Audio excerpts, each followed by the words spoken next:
Welcome back everyone, this is Shadow Drake.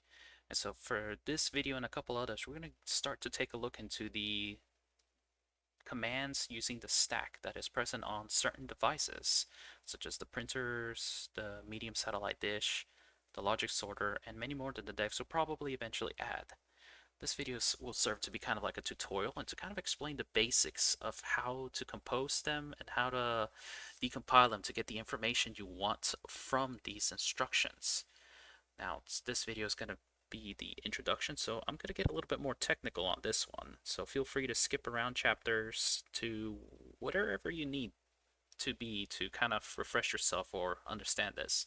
So I'm going to break this video up into three parts. The first one is going to be talking about the Boolean and hexadecimals. So if hearing those two terms is foreign to you, I definitely recommend that you check this out. If you feel comfortable with those, then skip on to the next part.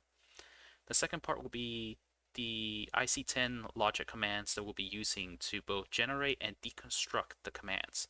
And finally, the third part will be an example showing how we're going to compile and decompile stack commands, specifically in the printer. But this is all in preparation for the next couple of videos where I will work specifically with the machines using the stack commands. But I'm going to try not to do the decompiling process in those because it'll take a while. So without further ado, let's get started. So for the first part, we're going to talk basically about the numbering system that we use. So the reason I'm going to go over this part is because it kind of will help you to learn with why we're going to construct and deconstruct and how it just kind of works like that. But to kind of go over that, we need to I need to make sure that you have the background information to understand why it works. So first things first, we're going to talk about our numbering system.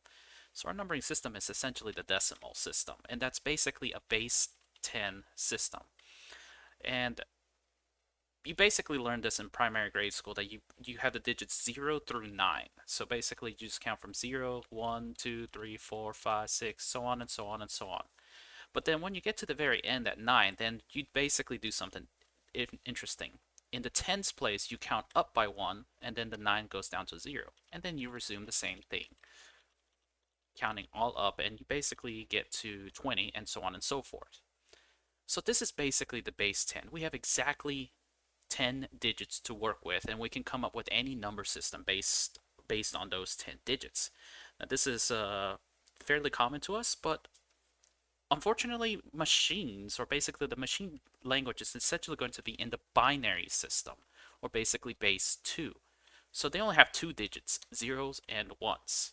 So you're probably familiar with the fact that all the code is basically just a string of zeros and ones. And unfortunately, what that means is it just goes 0, 1, then 1, 0. That's not 10, that's binary 1, 1, 1, 0, 1, 1, and then 1, 0, 0, 1, 1, 1, 1, 0, and so on and so forth. And so what makes this particularly difficult is on the base 2, you don't really necessarily have a tens place. It's more like a twos place. So the first digit on the far right, where the ones place is indeed just basically 2 to the power of 0, which equates to a 1. Whereas in the decimal system, in the ones place is 10 to the power of 0, which is also equal to 1. But then when you get to the tens place, that's actually 10 to the power of 1, which is equal to 10. So basically what that means is this is 10, this also means 10, but when you get here you have 2 10s, so that's basically 20. In binary that kind of follows the same rules, except for them, the second place will be 2 to the power 1, which equals 2. So basically this is 0, 1, and then this number right here is technically 2. This is 3 because 1 plus 2 is a 3. So basically this is a 3, and then you keep following that same pattern. So then 2 to the 2 would equal 4, and so on and so on and so forth. And so what makes that confusing is I'm going to scroll up a little bit. When we have a printer code execution, you're going to have 63 bits. So what that means is the instruction we're making is going to be a whole slew of 63 bits. So basically, I'm just going to keep typing this until I have essentially 63 of them, and that's going to be, I'm not even going to count that many, but that's a lot of potential zeros and ones and all askew informations, and that's just absolutely not legible at all. Like you'll be able to read. Whoops, didn't mean to put that between. Like you can read 3,510,320 and basically know what that is. But if I just basically just type a bunch of ones and zeros like this, uh I don't even know what that number is. It's just illegible. As far as you're concerned, it's just kind of garbage.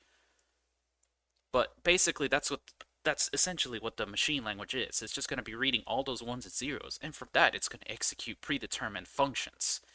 For all you know, these four digits right here is what tells the machine to turn on, and then like a volume pump to turn on. I don't know why it would need that many, but it could. And then all of these is just basically the numeric setting value for setting your volume pump to whatever that is. And so that's kind of where we're getting to that, and that's why we'll have 64 bits because I forgot zero counts. So you have 64 zeros and ones that you need to arrange these numbers in such a way that it makes sense to not only you but also to the machine. And so while the binary is not easy to work with, what we're more than likely going to be working, or what I'm going to be doing for composing and decomposing, is going to be hexadecimal. Why is that small? Hexadecimal. And I'm sure that looks weird, but that's a base of 16. So there is actually 16 digits. So we have 0 through 9, and then past that is A, B, C, D, E, F. So basically, how that looks in practice, you start normal 0, 1, 2, 3, 4, 5, 6, 7, whoops, 8, 9, and then when you would be to 10, you're A, then 11 would be B, 12 would be C, 10, 11, 12, 13 will be D, 14 would be E, 15 will be F, and then, whoop, time to roll over. Now you're at 1, 0. And then you resume, and eventually, when you get to 1, 9, then you basically become 1A, 1B, 1C. And now that may look kind of worse, but here's the trick to that. The main benefit of hexadecimal is for a machine binary. So let's say we have eight binary bits. So you have one. Let's just do that. 110. Let's do something that's not that.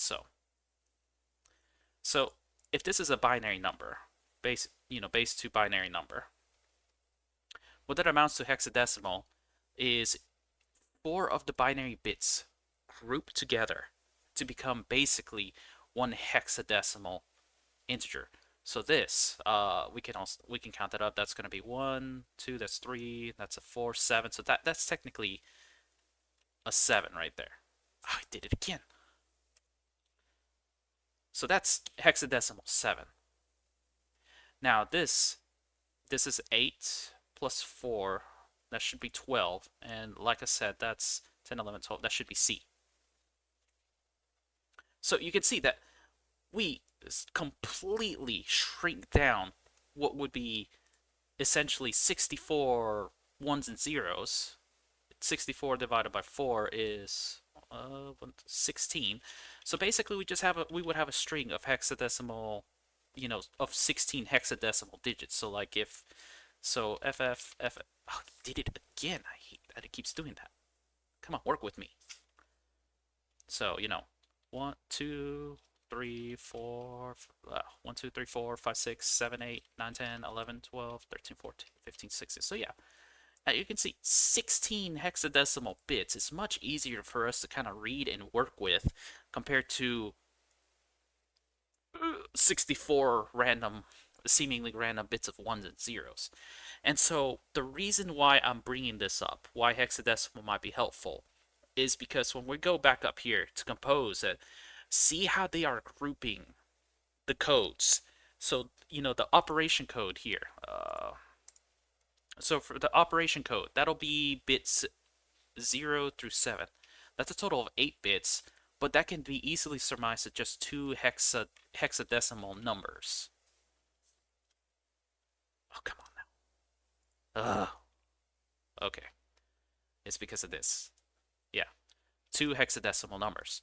So, an opcode of 2 here just basically means that for me to write the proper opcode here, it'll just be a hexadecimal.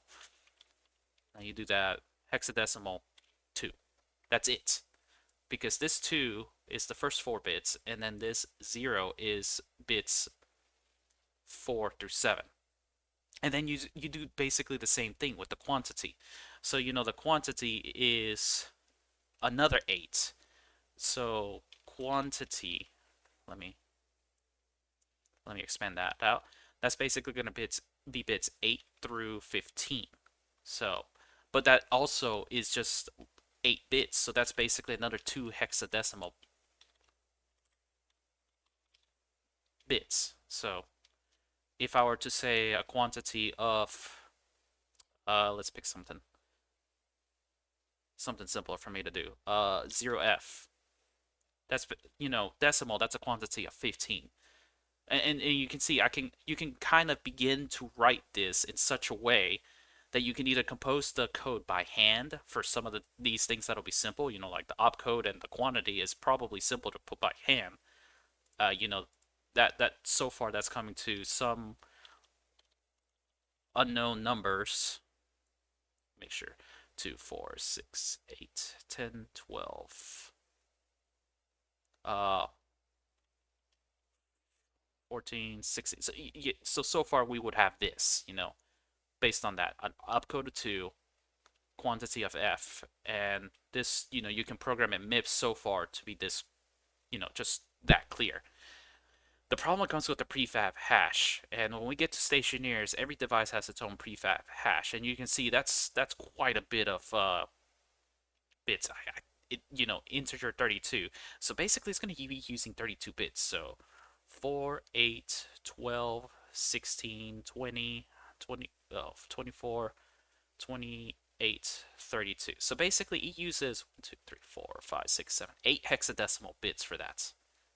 And then we have 4 that are unused. So basically, this middle section right here will be our prefab hash for this printer instruction. And that's going to be a decimal number. They're going to give it to you as a decimal number. I'm just spitballing a number here. But, if, say, the prefab hash is some number, whatever. I don't even know that that's a legitimate prefab. Let's trim it down.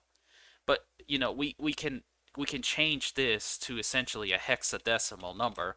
And truthfully, if you really want to write it by hand, you could do this. Change it to a hexadecimal number. I don't know what that's going to count to. Let me bring out the calculator programmer.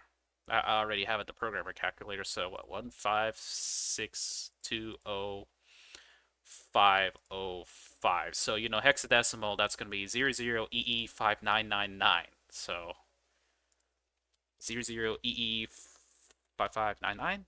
Or wait, it was 3 nines. Yeah, yeah. Really hope it captured a calculator. So the prefab hash will become this. So that means in total, our code is going to be some unused numbers. So we're just going to fill those up as zeros. So 4 unused numbers, Z0EE5999, and then finally 0F02. There we go.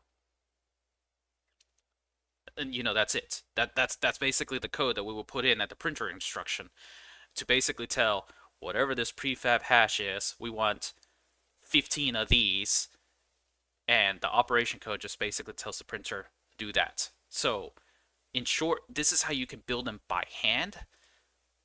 And this is kind of why I want to work with hexadecimal, because when we get to the next part, we're going to be, for reading, like if there is a printer instruction that tells you, it'll spit this code out for you, and you got to try to figure out what it is. And it's going to say something like this, like if this was a read instruction, you will need to figure out what this is. So you will have to do some bit shifting to figure it out. Like, for example, if you want only these particular bits, you will need to perform some logic instruction that you get rid of these 4 bits and these 4 bits, leaving, bringing down just these 4 down to your register. And that's what I'm going to go talk about with the commands. That'll be the next part. So basically, to sum up, um, since the printer instruction is going to be strictly a binary base, we can use the hexadecimal system to kind of help you compose not only logic codes, but to help you begin to compose this, to kind of understand how this is going to look like at the end. Hopefully this kind of helps you. And before I go, what I've done down here, there we go. I composed a table. Basically what it is, decimal versus, I still need to zoom out a little bit more. There we go. So basically, you can look this up online or anywhere, but there's basically going to be a table, the decimal number, what it looks like in binary, what it looks like in hexadecimal. And I'm grouping the binary in groups of 4 because that's how it fits in hexadecimal. But I will say in particularly, when we get to the next part with using commands, probably the most useful commands, of course, it would be hexadecimal F, because as you see, it's basically a straight 4 bits of 1. And of course 0, because again, straight zeros. And we will get to that when we do the bit shifting instructions, and then whether we're going to do and or logic gates, the logic instructions to get with that. So let's move on to part 2.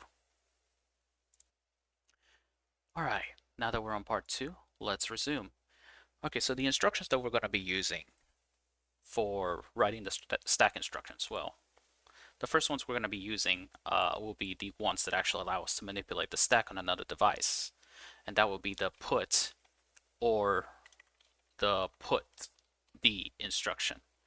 And basically what that allows you to do is you write to the stack, and the put instruction, let me just bring that down a little. The put instruction writes to a device, D0 to like D to D5. And then you basically say, you give it a number, and then you tell it what position, well, you tell it what stack position, and then you give it a number. That's basically the syntax. Put to a device on a pin, the stack position, and then the number you're writing. Put D is basically the exact same as a put instruction, except you need a reference ID. And to get the reference ID, you have to either look at a configuration tab and point it at the device yourself, or load it from the device, because every device has a reference ID. And then it's the same thing, stack position and the number. Now, to get data from the stack, you will need the get or the get the. And it's the same thing, except get, you write to a register. And then from here, it's either D0 to D5. This is a reference ID. And then stack position. Position, not poison. So you're gonna you're gonna be using these commands to manipulate the stack or read from the stack from another device. So those are very self-explanatory. But the main ones you're going to need for composing or decomposing basically the operator command, like that, you're going to need the bit shifting left, which is SLL, that bit shift left. This instruction, basically, that's what it is. It shifts the bits to the left by some number. And when you're deconstructing the entire operator code, when you're reading from a stack, you're going to need the you did it again. You're going to need the SRL instruction. And that's basically bit shifting right, some number. So when you want to compose it, you're going to need the SLL. We're going to decompose it, you're going to need the SRL. To go with these, you're going to need the logical OR for composing, and you'll need the logical AND for decomposing. Now I'm going to put this in parentheses. You could use add as well, and I will go over why that works later. But for the most part, OR is going to be for composing the code, and it's going to be for decomposing the code. So let me go over briefly what the SLL and the SRL will be doing for you, and how the OR and the AND will work. So now let's go back to our bits. SLL is a bit shift left. In the decimal world, in the decimal number system, that is not something that you'll be able to see clearly. So let's go back to a decimal, a binary code. So binary 1. If you use the SLL instruction, you're basically going to be shifting all of these bits to the left however many spaces you say. So if you shift them all to the left one space, what ends up happening is it's like you're writing a 0 at the end here, getting rid of that 0 because it falls off. And you can see now you shift it to the left. Well, in the binary world, we went from a 1 to a 2. And if you were to bit shift left again, another digit, you see that now you went from a 2 to a 4. So, and that's why I said in the decimal world that looks very weird and confusing. Because if you bit shift left a 1, if you're reading it from the IC10, it's basically going to say you went to a 2. You know, it doesn't go to a 10, it goes to a 2. And if you did it again, it'll become a 4. You know, it doesn't become 100. So this is all working in the binary world. So what does this mean for hexadecimal? Well, hexadecimal it'll look also kind of weird as well. But it'll work for hexadecimal if you do it in groupings of 4. So for example, if you have hexadecimal number 4, if you then bit shift left 4 spaces, remember that will be like this number shifting 4 spaces to the left. So that's like adding 1, 2, 3, 4 and dropping that. That will make your hexadecimal number become 40. So this is kind of how you can see how working with hexadecimal is kind of compresses it. And if you work in multiples of 4, you'll be able to get the correct commands out. And so this is what I mean about how if, with our theoretical prefab hash 00EE599,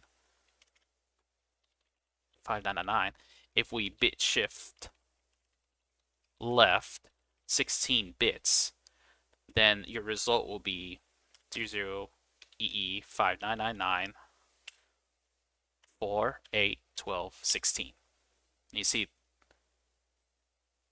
let me just add some extra zeros so that it doesn't look like I'm purposefully dropping some stuff. You basically shift this entire thing 4 hexadecimal digits to the left, which can put you where you need to be for your operator code. Now, bit shift right basically does the same thing except in reverse. So if you were to, go back up here, take 0100, oh, you did it again, you little jerk. 01,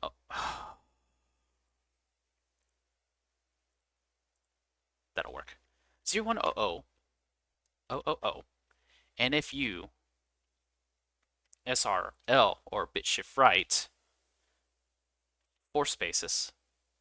So basically what you end up doing is like you're adding extra zeros here and oh wow, I forgot an extra 0 there. And deleting those zeros. So your 4 or your binary digit that was a 1 here got shifted to the right 4 spaces. 1, 2, 3, 4. And by the same token, the hexadecimal digit, it would have gone from hexadecimal 4. Why do you do that to me? 40 would have then become 04.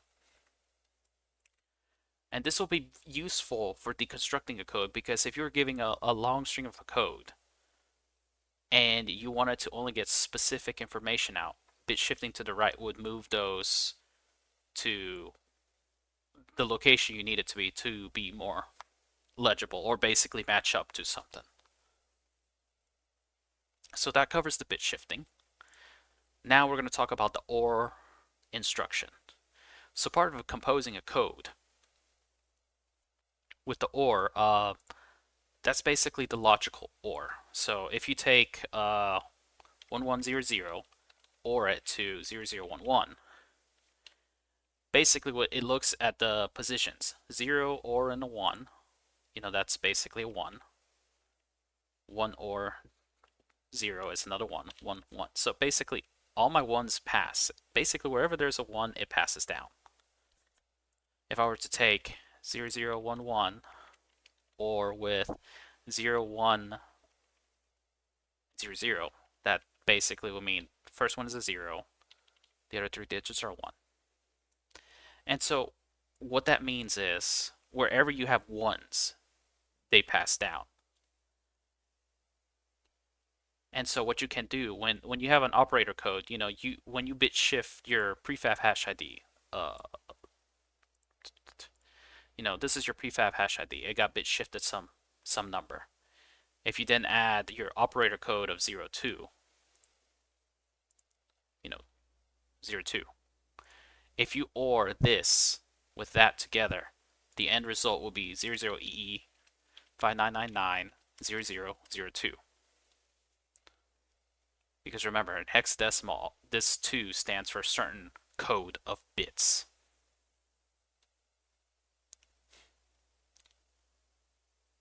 And this is kind of how you can compose the code. You can have 3 little pieces together, OR them together, and you'll basically have your entire code. And I believe the quantity was, once bit shifted, would be 0F00. So you can OR that with that, and you basically come out with the entire code 00E 90F02. That'll be the end result code when you OR them all together. Now, on the opposite side of things, when you're deconstructing a code, you can use the AND instruction to only pick specific data. Because AND or logical AND means that both bits must be a 1 for you to bring down a 1. If any of the 2 bits are a 0, you get a 0. So taking our first example here, if you do 1100 AND with 001, you basically get 4 zeros because you see the first 2 bits are 0 here and the last 2 bits are 0 there. So all you bring down is zeros. Now if you do 0100 and with 1111, you see that now we actually bring down 0100. We literally bring down this entire code right here. And this is kind of where this 1111 code, remember in hexadecimal, scroll down to my table, 4 ones is hexadecimal F. So in a sense, you basically make a mask that brings down only specific code. So if you want to get just the hash ID from this whole code right here, you basically need a mask of FFFF, FFFF, 0000. Because what that means is you're going to be comparing this whole code to this mask. Remember, F's are straight ones, so the only thing that will come down at the whole end of that is 00EE5999, and those 4 hexadecimal digits will get cleared off. And this is why I prefer working in the hexadecimal for this, because 1, this is very condensed, rather than writing, 8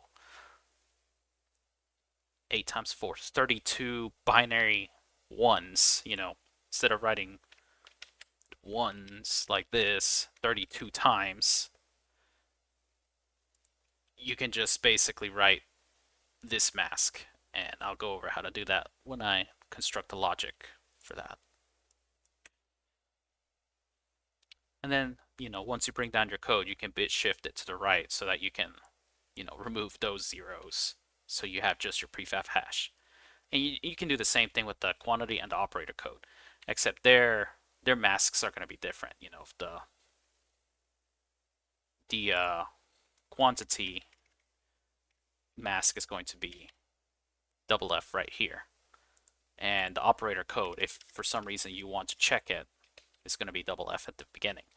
Just remember, these zeros will clear out everything else except for where the double F is. Same thing here.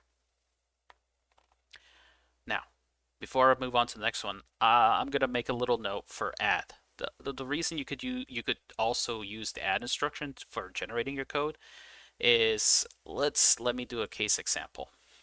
Say you have a number 0, 5, and you're gonna do plus 10. You know, in decimal, you just basically add straight from the top to the bottom. So that'll be it equates to just 15 because 5 plus 0 is 5, 0 plus 1 is 1. You know, by the same token, if we have if we have our deconstructed code, uh, 2, 0, F, 0, 0, and 0, 0, EE, 5999.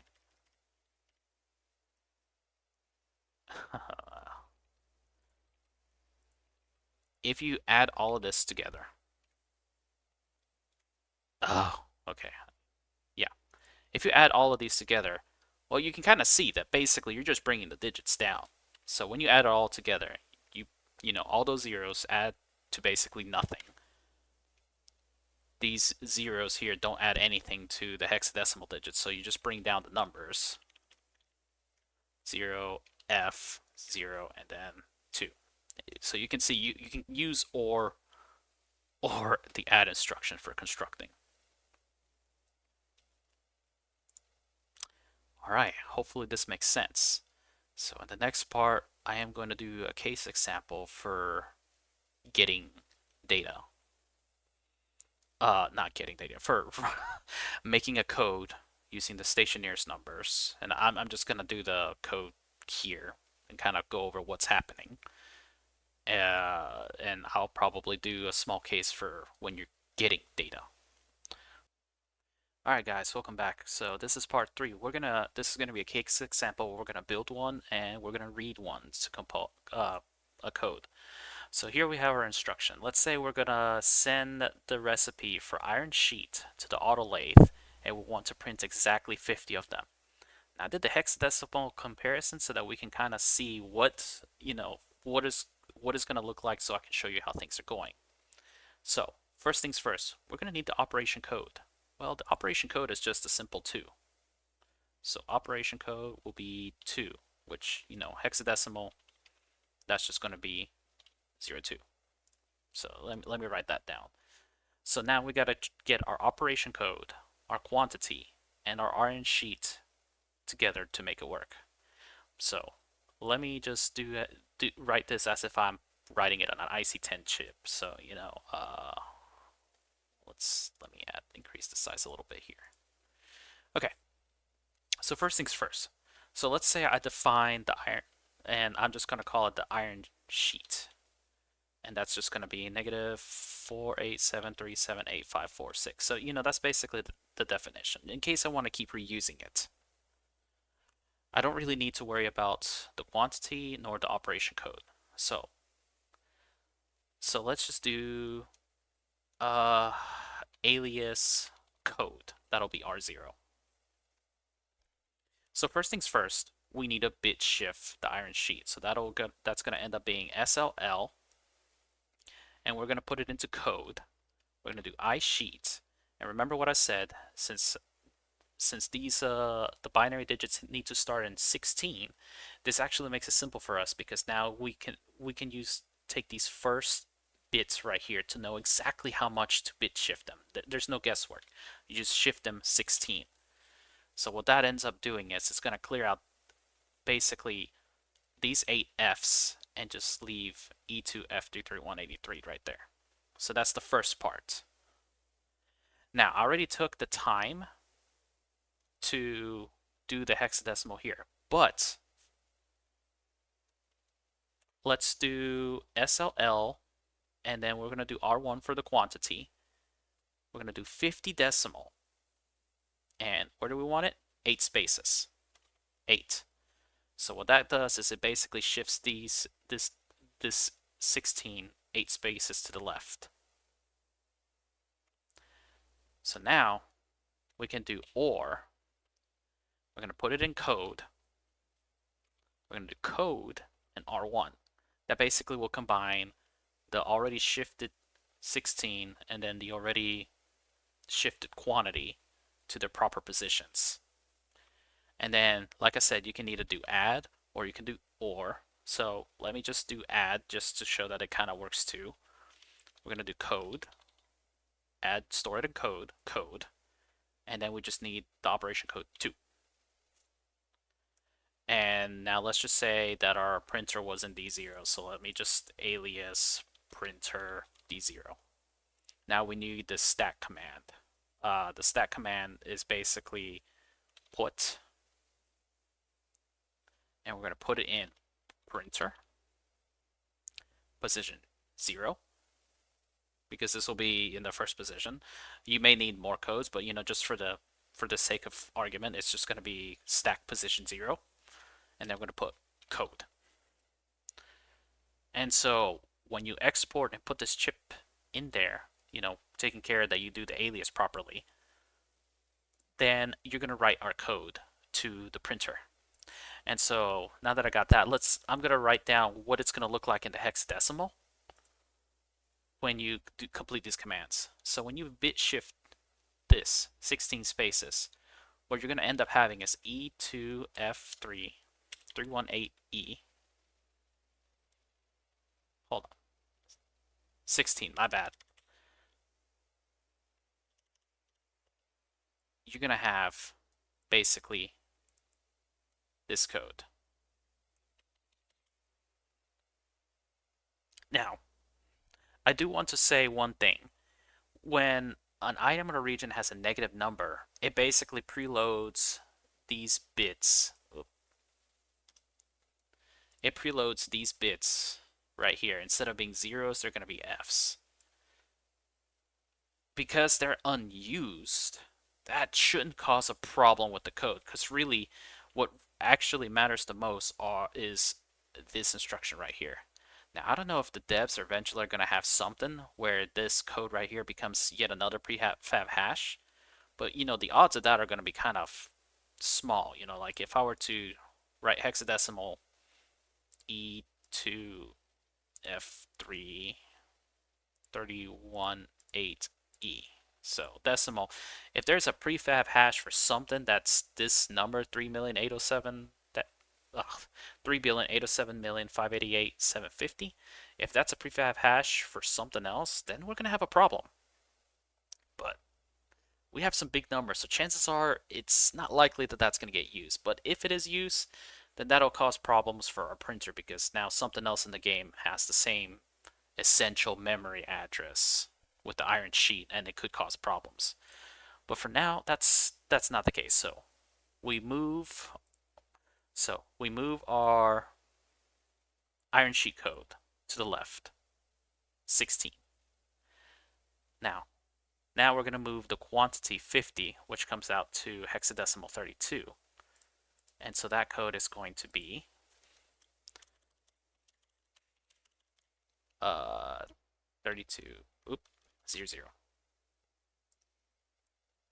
I'm just going to have them side by side so you can kind of see what's going on here. So that's what we have there. Now we're going to do the OR. So the OR becomes this. We're ORing these two codes together. E2F3 318E 32 00.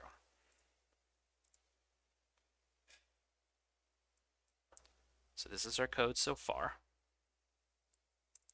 And now we're adding 2 to get the operator code. And so that's going to be 2F3 318E 3202.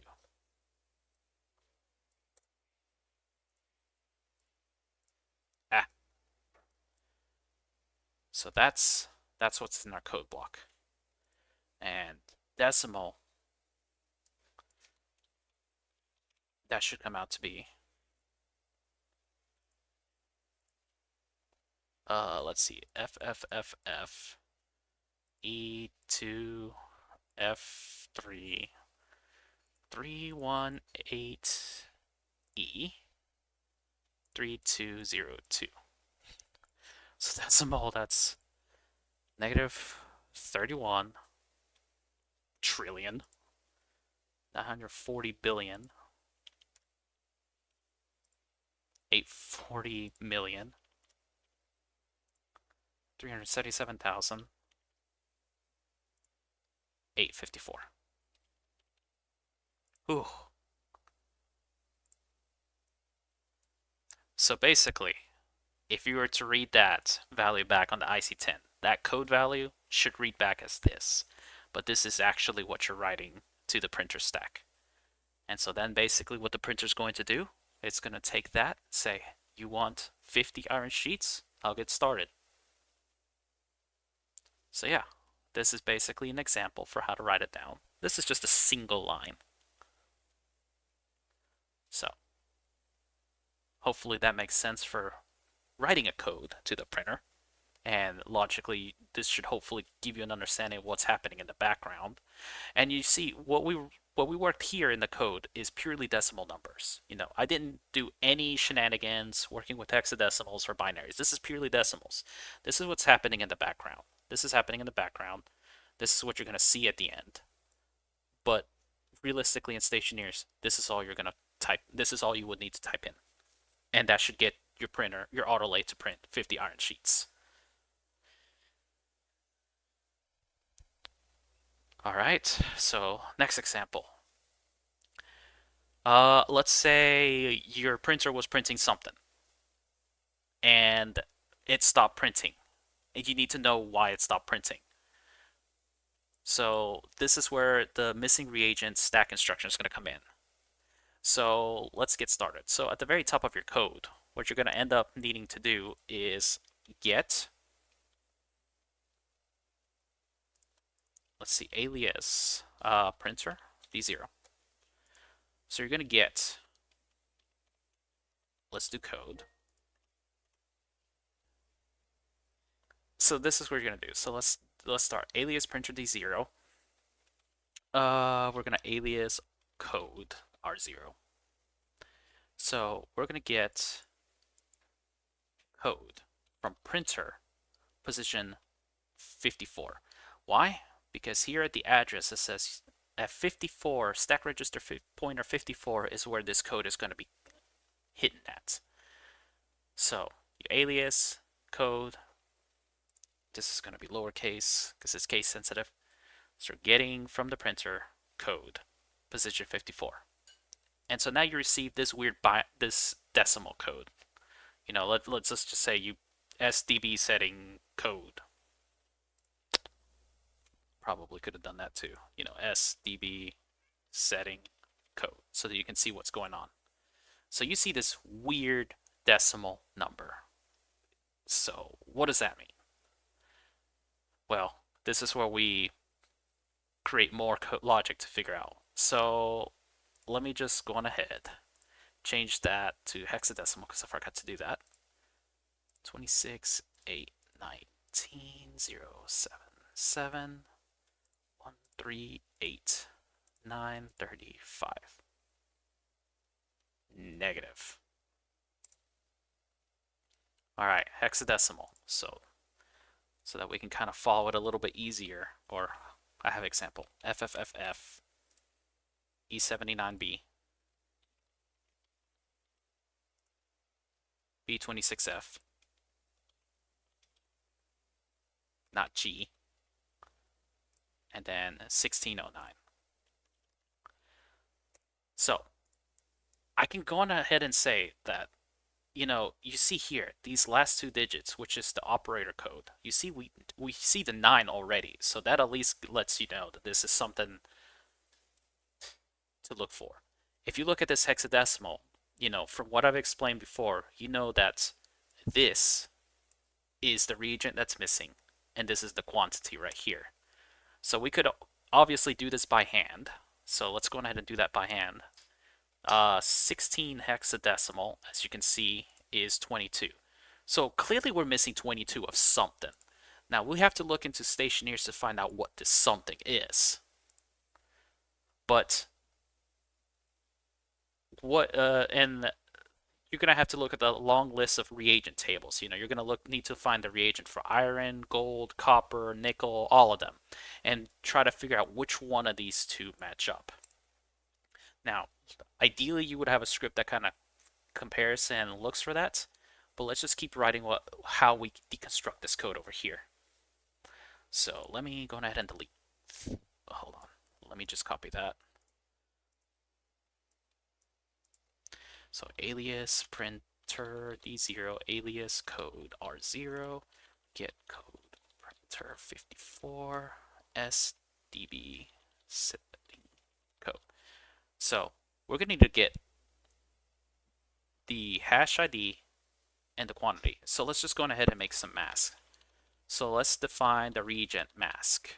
And that is going to be, if I remember correctly, it's a $sign to denote hexadecimal numbers in station years. So all we really need is FFFF, FFFF, 1, 2, 3, 4 zeros. Just remember, it's implied that there's 4 zeros before this. So what that does is those F's line up with these 8 hexadecimal digits, and the zeros will clear out that. So now let's define our quantity mask. And that one is going to be much smaller. And it's just going to be FF00.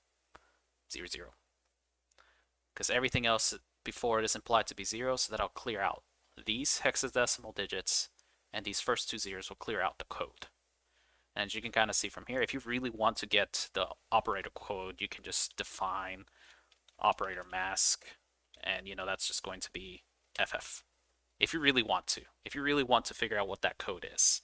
That may be helpful for you, maybe if there's multiple memory addresses, but so I'm just going to include it just in case devs add more. So we got our code.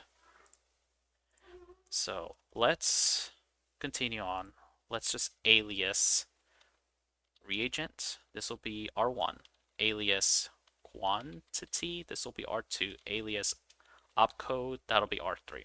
That way we just got those. I hope I have enough space. So we got our code. Now we do the AND instruction. We're going to put it in reagent. We're going to do code, obviously, because that's our whole code. And then our mask is going to be our mask. And so going back to above when I explained that's basically going to clear out these 4 digits and these 4 digits, and it's going to be in reagent. Now we need to do SRL, basically shift it to the right so that we get our reagent. So we're just going to rewrite it to reagent. And how many bits to shift? Simple. Look at this first digit again. So we just need to shift it 16 bits to the right. 16. So now we got our reagent. Now let's do the same thing for quantity. And quantity. And I just thought about something. Quantity and reagent might actually be logic parameters inside station years, so chances are I may not be able to use those, but you get the point. I'm just renaming the variables so that we can kind of read it a little bit better. Code and then Q mask. That clears out all those bits and those 2 bits. And then we do the same thing. SRL quantity. How many bits? 8. And now if we really want to get the operator code, we just do AND opcode code O mask. And we don't need to shift anything at all here because after all, it's already at the beginning.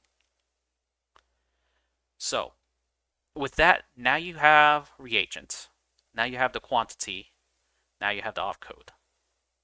Now, if you have some consoles or something, you could write this out for hash. Like let's say if D0 set, not D0, D0 is our printer. If D1 is our memory hash ID, we could just set the memory hash ID for reagent.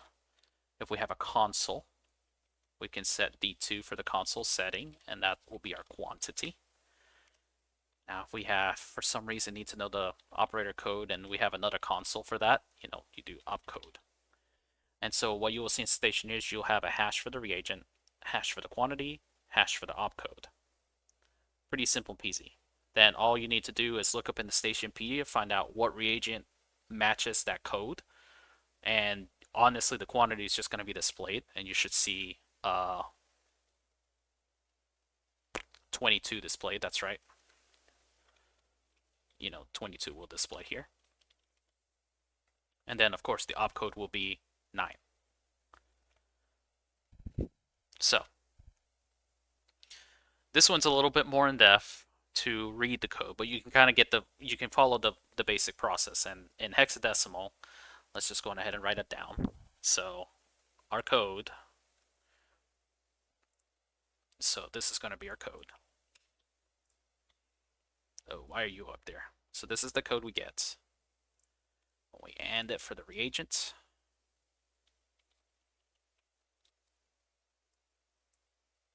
The mask, we're just going to get 79B, B26F. And then when we shift it to the right,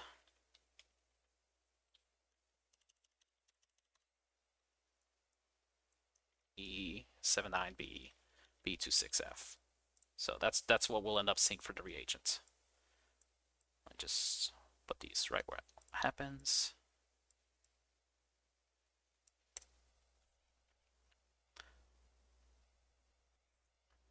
Then basically the same thing will happen for the quantity, if you really want me to show that, I will. Might as well. Let's be consistent. When you do the AND, I need to make sure I always give myself enough space. 16, 0, 0. And then 16.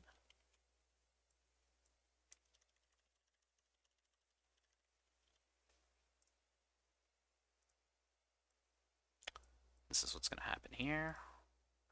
This is what's going to look like hexadecimal. And remember I said decimal,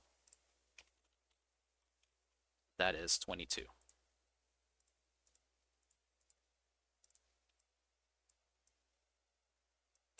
All right. And then once you write you'll have the code, you'll have the reagent, you'll have the quantity, you'll have the opcode. Because, after all, this is just the opcode, which is 9. And you know what? Since that's just a single digit, I'm just going to go ahead and do that. Sorry, I took a lot of time with this. And that's a decimal 9. There we go. So as you can see, let's go ahead and delete that. That's not needed anymore. So this will be our code to get from the printer. This is what's happening internally. And this is all that you see. Now, I'm sure you're wondering, what is this thing that we're missing? So when I look it up, let's go ahead and we're going to copy this and bring it over here. We're going to bring it to the left because I did all the math and stuff. There we go. It's down here. Now, see 2209, yeah, and I even built it just to make sure. So this is the hash that got displayed. The closest thing, the thing that matches to is the gold reagent. But here's something that I've noticed as well. When you do a negative number, it preloads all these zeros as Fs. So if you were just to compare this code to just this, you're probably not going to get a match. Because after all, technically, we're looking to see if this exact number matches this.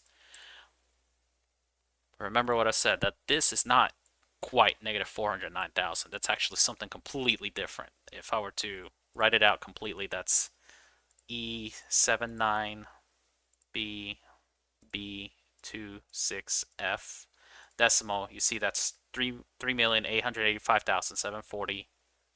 3,885,740,655. That does not match negative 409,226,641, as you can see.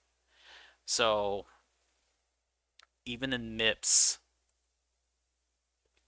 we would also need to take this value, and you will also need to AND it. So for your comparison, you would need to take that, you would need to do another one. You would need to AND your gold reagent, let's say R0, negative 409.226.641, and you will need to AND it with hexadecimal FFFF FFFF. And so what that would end up doing, remember, if I'm ANDing with just 8 Fs, that brings down just these numbers and clears out the zeros.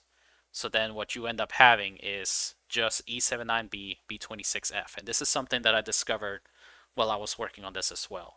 Negative numbers could potentially bite you when you're reverse looking up the reagents. And also another thing, this is the gold reagent. This is not the gold ingots.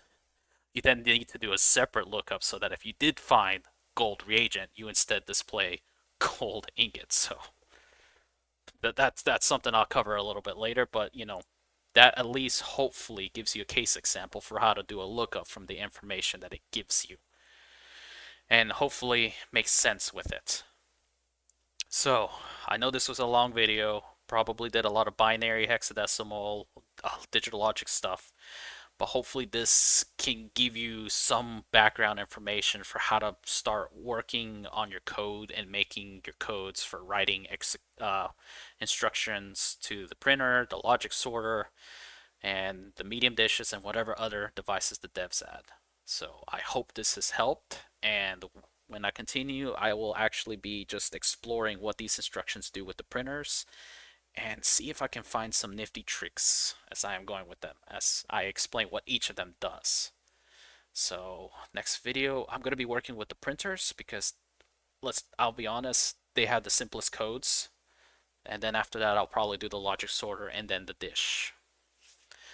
Alright, so thank you for your time. I hope to see you when we work on the printers, writing and reading the codes.